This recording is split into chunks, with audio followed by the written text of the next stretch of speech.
The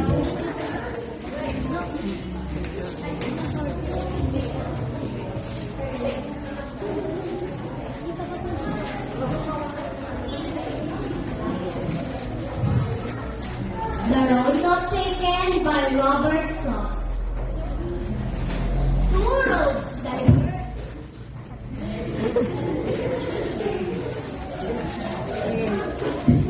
diverged in a yellow moon, and sorry I could not travel both. And be one traveler, long I stood and looked down as far as I could to where I then lay the other. Then took the other one as just as scared, and having perhaps the better place, because it was grassy and wanted wear. Though, as for that, the basilica had wormed them really about the same.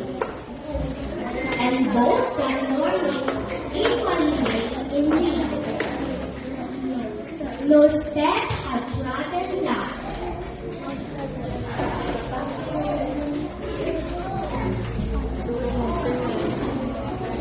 Oh, I kept the first for another day.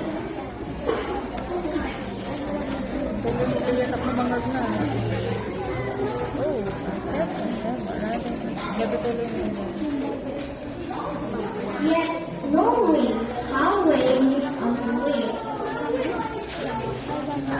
I doubted if I should ever come back. I must be telling this with a sigh. Summer and ages hence,